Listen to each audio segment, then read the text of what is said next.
नमस्कार दोस्तों, PCS up to date program में आपका स्वागत है। दिन भर चर्चा में रहे नेशनल इंटरनेशनल इम्पोर्टेंट इवेंट्स के साथ साथ राज्य स्तर की सूचनाओं को कवर करने वाले इस प्रोग्राम को इस तरह से डिजाइन किया गया है कि आपकी परीक्षा में इससे सवाल बन सके।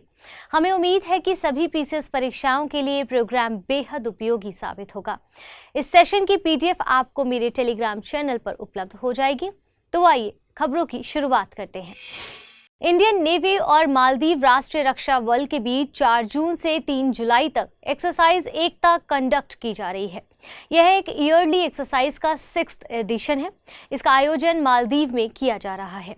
इस एक्सरसाइज का एम दोनों फोर्सेस के बीच डाइविंग और स्पेशल ऑपरेशंस में इंटरऑपरेबिलिटी बढ़ाना है। गौरतलब है कि मालदीव हिंद महासागर के कमर्शियल सी लेन्स के इंटरसेक्शन पर है, जो इसे भारत के लिए स्ट्रैटेजिकल इम्पोर्टेंट बनाता है। इस इम्पोर्टेंस को समझते हुए भारत मालदीव को रिकॉग्नाइज करने और डिप्लोमेटिक रिलेशंस एस्टेब्लिश करने वाले पहले देशों में से एक था। 1988 से ही डिफेंस और सिक्योरिटी भारत और मालदीव के बीच कोऑपरेशन के मेजर एरिया रहे हैं। भारत मालदीव के नेशनल डिफेंस फोर्सेस की लगभग 70% डिफेंस ट्रेनिंग रिक्वायरमेंट्स को पूरा करता है। इस एक्सरसाइज के साथ साथ भारत और मालदीव के बीच इक्वेरिन नाम से एक और एक्सरसाइज कंडक्ट की जाती है। ये एक्सरसाइज इंडियन आर्मी और मालदीव नेशनल डिफेंस फोर्सेस के बीच 2009 से कंडक्ट की जा रही है। भारत अपने फ्रेंचेस को स्ट्रॉन्ग करने के लिए अन्य हिंद महासागरीय देशों के साथ भी डिफेंस एक्सरसाइज कंडक्ट करता है, जैसे ओमान के साथ नसीब अल बहार, इंडोनेशिया के साथ कॉर्पोरेट, मलेशिया के साथ उदार शक्ति, बांग्लादेश के साथ संप्रीति, श्रीलंका के साथ स्लीनेक्स आदि। हाल ही में इंडिया मेट्रोलॉजिकल डिपार्टमेंट ने साइक्लोन विपरजॉय के लिए अलर्ट जारी किया है। इस साइक्लोन को विपरजॉय नाम बांग्लादेश द्वारा दिया गया है, जिसका अर्थ बंगाली में खुशी होता है। आईएमडी ने कहा है कि अरब सी के साउथ ईस्ट में डेवलप हो रहा ये साइक्लोन नॉर्थ की ओर बढ़ रहा है। इससे मेनली उत्तरी केरल, कर्नाटक, गोवा और महाराष्ट्र के कोस्टल एरिया इम्पैक्ट होने की पॉसिबिलिटी है।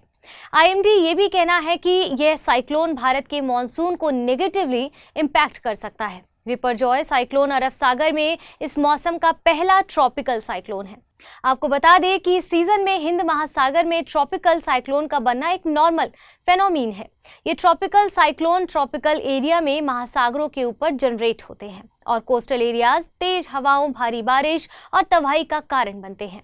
विपरजॉय साइक्लोन से पहले भी भारत के ये कोस्टल एरियाज अरब सागर में आए ट्रॉपिकल साइक्लोन से इम्पैक्टेड रहे हैं, जैसे 2021 में तौकते, 2020 में साइक्लोन निसर्ग और 2019 में साइक्लोन वायु ने गंभीर रूप से प्रभावित किया था। हालिया एक रिपोर्ट में कहा गया है कि अरब सागर में 1982 से 2019 के बीच साइक्लोन फ्रीक्वेंसी में 52% का इंक्रीज हुआ है।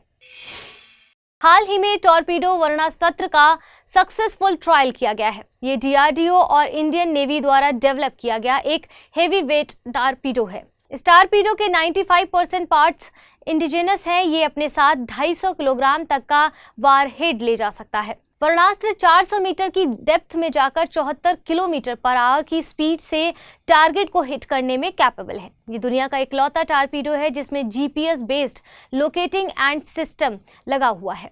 इसकी मदद से ये समुद्र में कहीं भी छुपे दुश्मन को ढूंढकर उड़ा देगा।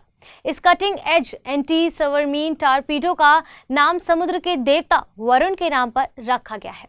इसका शिप वर्जन 2016 में ही इंडियन नेवी में शामिल किया जा चुका है और अभी तक इस टॉर्पीडो को Visakhapatnam class, Delhi class, Kolkata class, Rajput class और कमोरता क्लास के डिस्ट्रॉयर्स में लगाया गया है।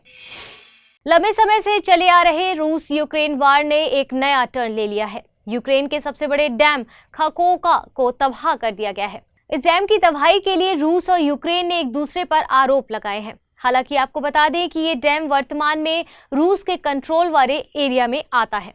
खाकोका डैम के टूटने से यूक्रेन के साउथ खर्सन रीजन में 80 गांवों में रहने वाले 22,000 लोगों पर बाढ़ का खतरा मंडरा रहा है। गौरतलब है कि खाकोका डैम नाइपर नदी पर बना 30 मीटर लंबा डैम है। इसे सोवियत शासन के दौरान 1956 में बनाया गया था। इस डैम से ही क्रीमिया और ज़पोरिजिया न्यूक्लियर प्लांट से वाटर सप्लाई की जाती है। इस डैम को एक बार पहले भी 1941 में तबाह किया जा चुका है। तब यूएसएसआर ने जर्मन सेना को आगे बढ़ने से रोकने के लिए ऐसा कदम उठाया था। हाल ही में न्याय विकास से जुड़ी सेंट्रल स्पॉन्सर्ड स्कीम्स के इम्प्लीमेंटेशन की निगरानी के लिए न्याय विकास पोर्टल एस्टेब्लिश किया गया है। ये पोर्टल देश में जुडिशियल इंफ्रास्ट्रक्चर के बारे में जानकारी प्रदान करने के लिए डेवलप किया गया है। ये पोर्टल डिस्ट्रिक्ट और सबऑर्डिनेट कोर्ट्स के जजेस और जुडिशियल ऑफिसर्स के जुडिशियल हॉल और रेजिडेंशियल यूनिट्स वकीलों के लिए हॉल, डिजिटल कंप्यूटर रूम आदि सेंट्रल स्पॉन्सर्ड प्रोजेक्ट के बारे में अपडेटेड इंफॉर्मेशन पब्लिक को ऑन डिमांड प्रोवाइड कराएगा। इस पोर्टल की मदद से सभी स्टेक होल्डर्स को जुडिशियल प्रोजेक्ट्स की फंडिंग, डॉक्यूमेंटेशन, प्रोजेक्ट मॉनिटरिंग और अप्रूवल की सीमलेस एक्सेस मिल पाएगी। आपको बताते चले कि जुडिशियल डिपार्टमेंट 1933 से 34 से डिस्ट्रिक्ट और सबऑर्डिनेट कोर्ट्स के इंफ्रास्ट्रक्चर डेवलपमेंट के लिए स्कीम्स चला रहा है। इस स्कीम्स में सेंटर और स्टेट के फंड शेयरिंग का पैटर्न नॉर्थ ईस्ट और हिमालय स्टेट्स के अलावा अन्य स्टेट्स के लिए 60:40, जबकि नॉर्थ ईस्ट और हिमालय स्टेट्स के लिए ये 90:10 है। तो फिलहाल के लिए आज के सेशन में इतना ही। जल्द मिलेंगे एक और नए सेशन के साथ। तब तक के लिए धन्यवाद।